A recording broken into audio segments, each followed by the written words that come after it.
Hello, my name is Megan, and I'm going to be presenting on the topic of thrash metal, and we'll go into a little bit about the new wave of British heavy metal movement. So, to start things off, a little bit about thrash metal. Thrash metal started in the 1980s as a subgenre of heavy metal and was developed as a backlash from the post baby boomer generation.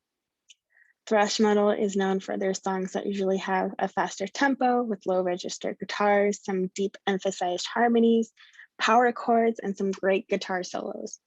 Vocals contained high pitched wails and some gruffs and even some low growls. The lyrical content usually consisted of aggressive feelings towards destruction of the environment and retaliation of the conservatism from the Reagan era. The fusion of guitar solos with a faster punk rock sounding song was the beginning of the new wave of the British heavy metal movement. The new wave of British heavy metal is a nationwide musical movement that started in the UK and got more widely popular in the 1980s.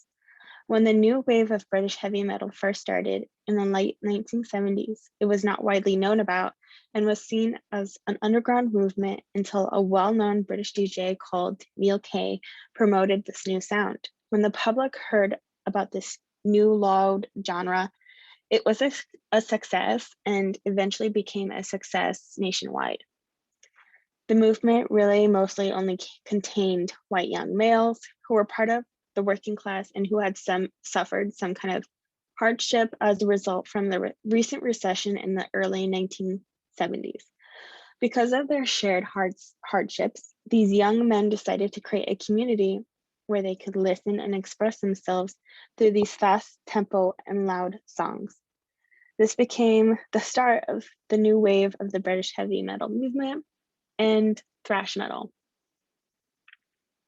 So some well-known thrash metal bands that we know today are AC/DC, Metallica, Iron Maiden, Motorhead, Judas Priest.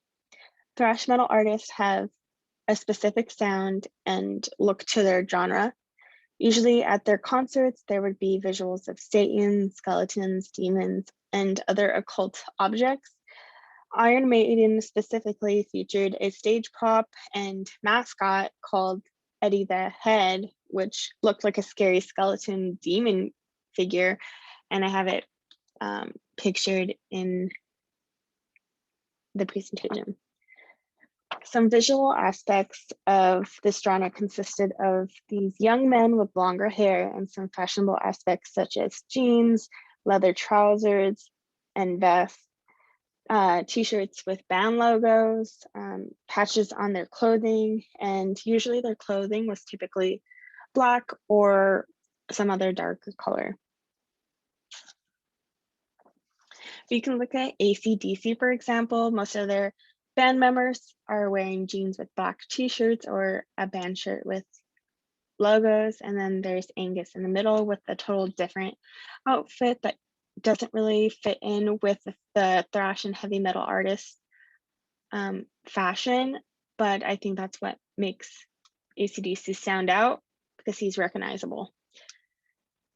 This heavy metal subculture took some inspiration from the counterculture of the 1960s, which consisted of them separating themselves from the mainstream society and social norms. Fans of this genre are called headbangers because of the violent but rhythmic shaking and bobbing of their heads. Fans of these bands had an outlook that showed little interest in political issues and social problems, and instead used the heavy and thrash metal music to escape their reality. Okay, so some thrash metal has some influences on society, such as improving one's mental health. According to a new study conducted by the Vera Clinic, heavy metal is one of the best genres of music for improving one's health. The study shows that heavy metal music can lower blood pressure, heart rate, and help reduce feelings of anxiety. Heavy and thrash metal has also influenced fashion trends, and many mainstream artists like Travis Scott, Justin Bieber, Machine Gun Kelly, Kanye West, and other popular artists who have been seen wearing thrash metal band shirts. Clothing companies like Forever 21 and H&M have also capitalized on the trend of wearing band t-shirts. Thrash metal music has also been used by athletes and people who work out at the gym as a way to help motivate them through their workouts.